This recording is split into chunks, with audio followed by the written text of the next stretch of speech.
Abril de 2023. A esta hora estamos enlazados vía telemática con nuestro entrevistado, con el amigo de esta casa, el doctor Ludwig Álvarez. Gracias, doctor, por atender esta entrevista telemática. Fernando Salme le saluda desde la cabina principal de UTS Radio.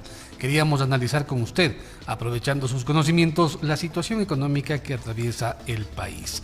Doctor, ¿le parece si empezamos primero diciendo que el Ecuador está en una situación política, social, que es complicada y que esto a lo mejor redunda en la situación económica? Por favor, su análisis. Buenos días, bienvenido. Buenos días, señor Magister. Fernando Salmo, un gusto saludarlo. Efectivamente, Ecuador evidencia una gran inestabilidad ya en el sector o en el sentido político, toda vez que cuando el señor Lasso asumió la presidencia de la República allá por mayo del 2021, teníamos una expectativa, o los inversionistas internacionales y el empresariado ecuatoriano como tal pensaba, anhelaba y deseaba que efectivamente se dé un cambio de timón en lo concerniente a la política económica, consecuentemente que haya existan mayores niveles de inversión, mayor certidumbre, que tengamos un nivel inflacionario adecuado que permita expandir la economía y que desde luego se tenga menos desempleo, más ocupación de la fuerza laboral, más accesibilidad a los centros de educación superior. Y hoy vemos cómo, y éramos testigos, cómo el riesgo país, si se toma, por ejemplo, lo que sucedió en el primer año del Correato, del 2007 al 2008, donde el riesgo país se exacerbó a más de 4.500 puntos, nosotros apreciábamos cómo el riesgo país iba descendiendo a nivel de 1.200 puntos, y eso era extremadamente idóneo. Posteriormente, a un año, más o menos por el mes de junio del año 2022, saliendo de pandemia, nosotros nos encontramos con los precios de barril de crudo a niveles históricos muy interesantes, del orden del $104 por barril de crudo, y eso hacía prever que tengamos una gran expansión en lo concerniente a los ingresos. Lamentablemente el Ecuador no aprovechó eso, sino que fue propiciado por parte de determinados sectores campesinos, indígenas del Ecuador, que lejos de permitir que se fomente un nivel incremental en lo concerniente a las exportaciones de crudo, se cerraron varios oleoductos, tuvimos nosotros un problema en las refinerías, etcétera. Eso permitió que el Ecuador entre en una senda de inestabilización política. Y hoy por hoy, con el juicio político, que no es otra cosa sino una afectación enorme al sentido común, en el estricto punto de vista que si es que la Asamblea Nacional deseaba efectivamente poder desplazar al presidente de la República, lo podía haber hecho sin ningún tipo de inconveniente, única, sola y exclusivamente aplicando el artículo 120, numeral segundo de la Constitución, es decir, declararlo incapacitado mentalmente para el ejercicio del cargo, lo cual no requería otra cosa sino los 92 votos y un dictamen de médicos especializados, ni siquiera psiquiatras, neurólogos o geriatras, sino que simplemente dos o más profesionales de la medicina manifiesten lo que es evidente, que una persona que no tiene preparación técnico profesional en el área jurídica, administrativa, económica, simple y sencillamente no tendrá el 100% de las capacidades que esa persona sí podría tener para la dirección de un país. Consecuentemente, señor Magister Salme, ahora el Ecuador le toca afrontar esta circunstancia perniciosa, porque mire usted lo que está sucediendo. ¿Qué pasa con el PIB del Ecuador? ¿Qué es el PIB? El Producto Interno Bruto, que no es otra cosa sino la sumatoria de todos los bienes y servicios que se producen en la economía durante un periodo determinado. En este caso hablamos de un año. Para el 2021 tuvimos el orden de 106.000 millones de dólares. Eso, si usted lo compara con 2 décadas anteriores, es un incremento exponencial. Pero exponencial también es, si usted compara la deuda externa del Ecuador, 13.000 millones de dólares, versus la deuda externa ecuatoriana del año 2023 con todos sus componentes, porque la manera de contabilizar es distinta. Si usted, por ejemplo, vende petróleo, vende crudo de forma anticipada, es decir, realiza un factoring petrolero, en otras palabras, usted está gastando anticipadamente ingresos que presentemente no tiene, pero que en el futuro sí los va a tener, y eso ya los gasta hoy, automáticamente va a decir, ¿qué es lo que sucede? Dentro de esa fórmula, el Ecuador no está contabilizando adecuadamente todas sus obligaciones. Consecuentemente aparece que usted la deuda externa la tiene por el orden del 35%, pero en la realidad no es efectivamente esa. La realidad es que tenemos casi 100.000 millones de dólares de deuda externa, es decir, casi el 100% del PIB. No obstante, que si nosotros nos vamos a las cifras del Banco Central del Ecuador, estaríamos hablando de un 32% de endeudamiento para el año 2021 y que tendríamos un tanto parecido en el año 2023, lo cual es falso. ¿Cuál es el panorama de la economía? ¿Cuál es la radiografía que tiene el Ecuador? Si usted tiene 1.950 puntos de riesgo país, a ese riesgo país usted lo único que hace es adicionarle la inflación extranjera. Si vemos que Estados Unidos está teniendo, prácticamente está al borde de un índice inflacionario que supera o que superaría ya los 2 dígitos, ¿qué es lo que sucede con Ecuador? Adicionado más el riesgo país, más la percepción de los inversionistas internacionales, extranjeros, con atención a lo que sucede en el Ecuador, es decir, si tenemos certidumbre, si tenemos estabilidad, si es que el presidente se va a mantener, si es que las mismas políticas van a seguir siendo adoptadas, indefectiblemente que nos encontramos que las tasas de interés en Ecuador están bordeando no menos del 20%, y eso es altamente negativo. Si bien es cierto, la inflación interanual está en 2.5% según las cifras reveladas por el Banco Central del Ecuador en su información estadística mensual, no es menos cierto que también hay que tomar en cuenta algo importante, que son en este caso las reservas monetarias. Doctor. Que tuvimos nosotros en marzo de 2022 un nivel de 9.226 y llega a descender a marzo de este año en 8.190. Reservas internacionales, distinguido señor magíster Fernando Salme, que no necesariamente es un superávit ecuatoriano, sino que muy por el contrario son depósitos, son pasivos que el Banco Central del Ecuador tiene con atención a dineros de los depositantes, de los cuentorristas, cuentacorrentistas en la banca. Permítame, doctor, interrumpirle para tratar de que nuestra audiencia discrimine, discierna, interprete lo que usted nos está diciendo. Doctor, en palabras que comprenda el común y corriente de los ciudadanos ecuatorianos, la economía uno entiende que podría ser, ingresos versus egresos, saldo positivo para uno, saldo negativo, deuda, se complica la vida. Lo que está enfrentando el Ecuador no es producto de un mal manejo económico que se viene arrastrando, primero. Y segundo, si es que los ecuatorianos votamos o votaron por Lasso pensando que si pudo manejar un banco y hacer de ese banco un gran negocio, un gran emporio, se pensaba que podía ser del Ecuador un país próspero y con dinero. ¿Dónde cree usted que falló ese criterio? No es lo mismo, distinguido señor magíster Salme, no es lo mismo tener un excelente médico de barrio que nos atiende en nuestras gripes, que nos cortamos el dedito, pasó algo con nuestra naricita, etcétera. Entonces, él pone rápido la medicación pertinente y todos estamos felices y contentos. No es lo mismo versus enfrentarse, ese médico excelente de barrio, con candidez humana, enfrentarse, ante una operación de cerebro, es decir, ante una neurocirugía. Consecuentemente, lo mismo pasó en Ecuador. El señor presidente pudo haber sido un excelente banquero, un gran empresario que amasó una fortuna interesante. No es que vino tampoco del populacho. Siempre sus padres, por ejemplo, el padre fue gerente del Banco Nacional de Fomento en alguna de sus ciudades, entonces tenía un nivel, más bien, digámoslo, acomodado. Entonces, cuando genera su fortuna privada, como usted bien lo señala, lo hizo de forma aparentemente idónea, ¿qué sucede cuando llega a la presidencia? Un gran empresario no necesariamente tiene que ser un excelente presidente. Un gran universitario no necesariamente debe ser un gran presidente. Mire el caso. Doctor, ahí le interrumpo otra vez, permítame, solamente para poner en la balanza, ¿no? Antes decían que cuando llegaba un presidente que si no había administrado ni la tienda del barrio, ¿cómo va a administrar un país? Entonces, ¿con qué nos quedamos, doctor? Tenemos que ser conscientes que, primero que nada, la mea culpa la debemos asumir como ciudadanos. En segunda instancia, no existe peor sordo que el que no quiere escuchar, ni peor ciego que el que no quiere ver. Al señor presidente se le han abierto muchos aspectos dentro del contexto holístico político nacional.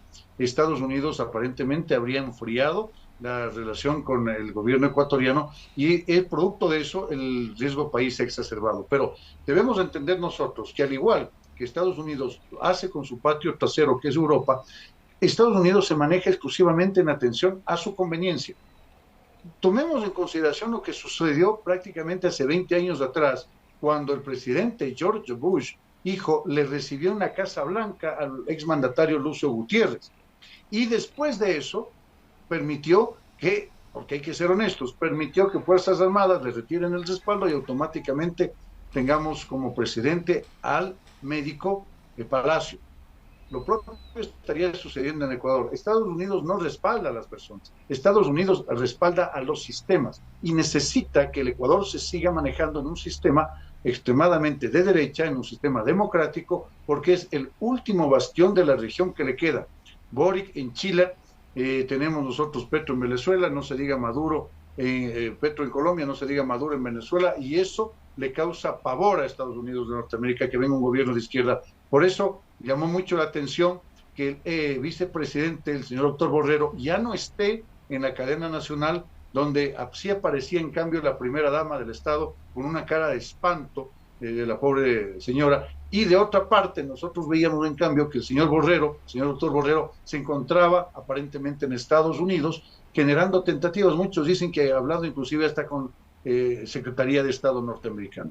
Esto habida cuenta de lo que está sucediendo cuando nosotros vemos un régimen ejecutivo que en lugar de conciliar emite, si se quiere, mensajeros jurídicos, los cuales faltan el respeto por más allá de que nosotros no estemos de acuerdo con determinada tendencia ideológica o política o con el comportamiento de determinados señores asambleístas.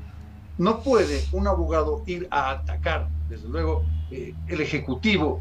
Eso es una falta de respeto. Debe conciliar en lugar de buscar confrontar, y esto está alejando al señor presidente Lasso de la empatía ciudadana. Me parece que lo que se está haciendo no es adecuado y tomemos en cuenta algo importante. La cartera vencida en Ecuador, según los reportes del Banco Central de este país, hablan de $1.300 millones en cartera vencida, es decir, 1.300 millones que no se están pagando.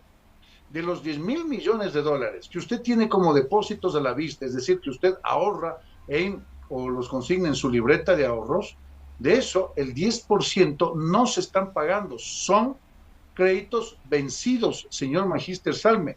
Y tenemos también $26.000 millones que han sido ahorrados en la banca, depósitos en plazos no muy largos, que efectivamente estarían corriendo y siendo expectantes de lo que está sucediendo. Doctor. En el mundo. Vemos cómo la onza Troy sigue incrementándose, el oro sigue apreciándose, estamos frente a una guerra internacional que disimuladamente nosotros podemos evidenciar cómo se está atacando al dólar, cómo el euro pretende apreciarse, cómo Rusia, cómo China se han aliado interesantemente, a pesar de que entre ellos también existe grandes choques, pero están desplazando al dólar de la moneda de intercambio mundial.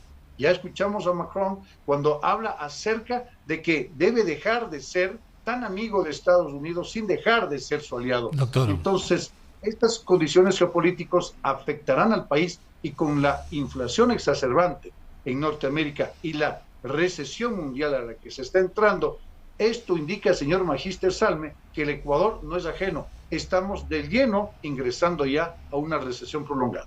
Doctor, ¿y considera usted que al margen de lo que pueda suceder en el escenario político ecuatoriano, el señor presidente Lasso podría reenrumbar su actitud, su manejo económico, si es que se lo permite la democracia, si es que consigue una mayoría en la Asamblea Nacional, como aparentemente, y dicen muchos, se está negociando ya?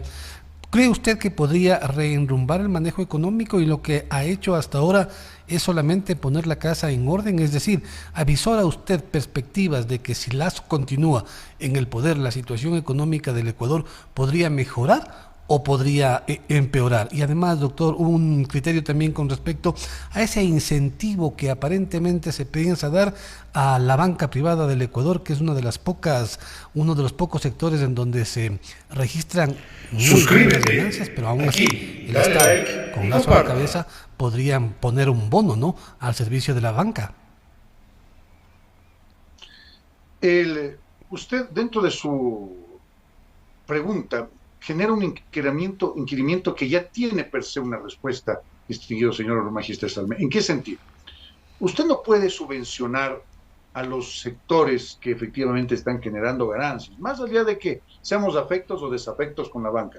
Lo cierto es que si usted, en lugar de disminuir impuestos, si usted en lugar de bajar el IVA del 12% al 4%, y en lugar de ser el bidet de los Estados Unidos de Norteamérica, siendo obsecuente con todo lo que le dice el Fondo Monetario Internacional, el Banco Interamericano de Reconstrucción y Fomento, el Banco Mundial, la Organización de Estados Americanos, ¿qué sucede?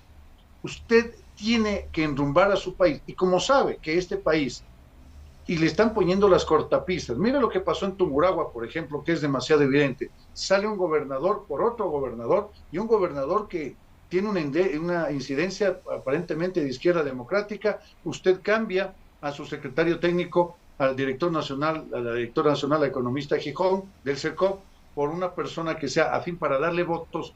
Esos juegos políticos no están bien, y el Estado y la población no lo vemos adecuadamente bien. ¿Qué es lo que debería hacer el señor presidente Lasso?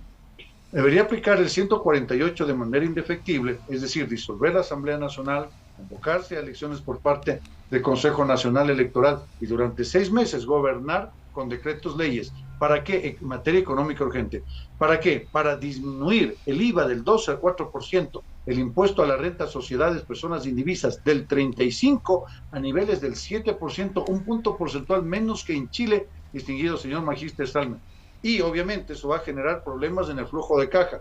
Declarar la moratoria técnica, el default de la deuda externa, en la que no se pueden atender, en este caso, para pagar las amortizaciones, es decir, el capital de la deuda y el interés de la deuda externa, y consecuentemente llamar a una consulta popular en la que se pregunte a la población: ¿usted está de acuerdo que el Ecuador compre T-1, es decir, un año antes, los valores de la deuda externa, pero a precio de valor de mercado, es decir, al 30, al 40%,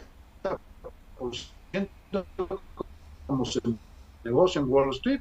Entonces, ¿qué le va a decir la población? Por supuesto, 1.000 millones la deuda externa del Ecuador, y podremos atender de mejor manera las condiciones de salud, de educación, de seguridad social. Y un punto importantísimo: debe cerrarse automáticamente las fronteras. No con esto queremos decir que todos los extranjeros son delincuentes, bajo ningún punto de vista.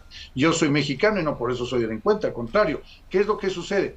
Toda la migración en condición de irregular debe automáticamente ser expulsada del Ecuador, para mantener y ayudar a Policía Nacional y a Fuerzas Armadas a que tengamos un nivel adecuado. Pero ya hay el marco legal, pues doctor, pero no se aplica. Ya es posible sacar de aquí a los extranjeros indeseables que tengan o que cometan, que atenten contra la seguridad del Estado. Eso ya se puede hacer, doctor, pero no se hace.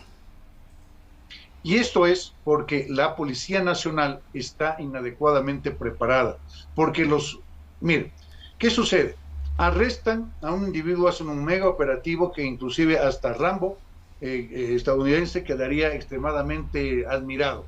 Va policía, inclusive ya dijo el comandante de Fuerzas Armadas que van a enviar inclusive hasta aviones, tanques de guerra, cogen a un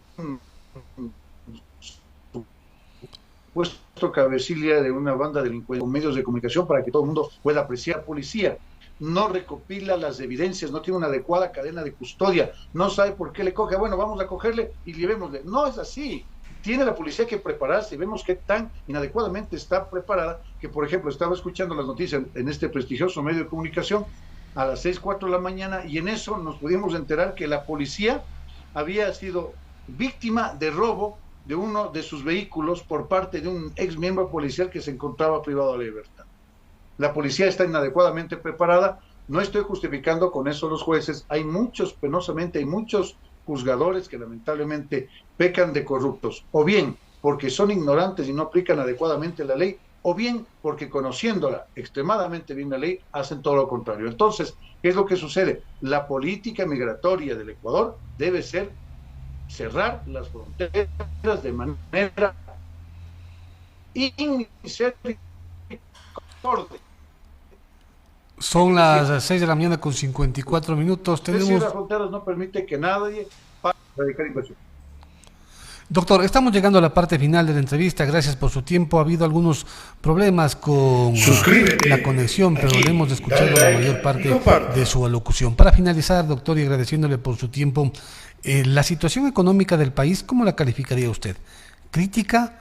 ¿Habría que hacer algo emergente? ¿Se puede aguantar? ¿Qué es lo que va a pasar en el futuro inmediato, doctor, desde su punto de vista? El Ecuador está atravesando una situación extremadamente crítica. Estamos entrando ya en una recesión profunda y todos tenemos que analizar y tener mucho cuidado con lo que está sucediendo en el sistema de economía popular y solidaria, no solamente en el sistema bancario. Hay que analizar qué es lo que pasa con esas inversiones, con esos recursos, de no solamente en Ecuador, sino en toda Latinoamérica, de las inversiones de este sector cooperativista, del sector mutuario, del sector financiero, que fueron afectadas en bancos como Silicon Valley norteamericanos, en los cuales se perdieron ingentes cantidades de recursos. Y para eso las superintendencias de bancos y la superintendencia de economía popular y solidaria deben generar en este momento de forma masiva inspecciones técnicas de control para poder determinar si es que la liquidez que reflejan a llevar con grandísimas sorpresas. El Ecuador debe dejar de endeudarse y el Ecuador penosamente también debe tomar en consideración que no es posible atender servicios de deuda externa cuando existe una gran necesidad insatisfecha. Es decir, la demanda se está contrayendo a pasos agigantados, existe desaceleración en lo concerniente al incremento de depósitos, existe una cartera vencida que está excediendo con creces ¿a qué? A los parámetros normales. El 10% de toda cartera no se puede recuperar, entonces tenemos problemas. Y tenemos un banco, Ban Ecuador, que se encuentra en terapia intensiva, que si en 4 años no se toman correctivos, automáticamente esta institución financiera perderá todo su patrimonio técnico y entrará en liquidación, distinguido señor magíster Fernando Salme. Y en próximos meses o en año estaríamos hablando ya de que el Ecuador tendría que afrontar una cesación de pagos en lo concerniente a su burocracia y tecnocracia, es decir, pagos, sueldos, remuneraciones, policías, militares, educadores, médicos, proveedores, jubilados, etcétera. Por lo tanto, hay que preocuparse en la economía ecuatoriana. Perfecto, doctor. Muchas gracias por sus comentarios. Son las 6 de la mañana con 57 minutos. Antes de dar por finalizada esta entrevista, permítame dar lectura a uno de los criterios, de los comentarios que llegan a través de la internet. Dice: buenos días, al quedarse gobernando vía decreto también podría subir e incrementar los intereses a favor de la banca privada. Esto sí podría ser así, pero a lo mejor habría que también analizar la posibilidad de que el gobierno de transición, digamos, hasta ir a unas nuevas elecciones, tiene que pasar, los decretos tienen que pasar por una autorización de la Corte Constitucional. Esto es algo que no se menciona, pero la ley dice que así tiene que ser. Son las 6 de la mañana con 51 minutos. Gracias, amigos oyentes, por estar en compañía de TC Radio. Nosotros hacemos una brevísima pausa y ya seguimos con más.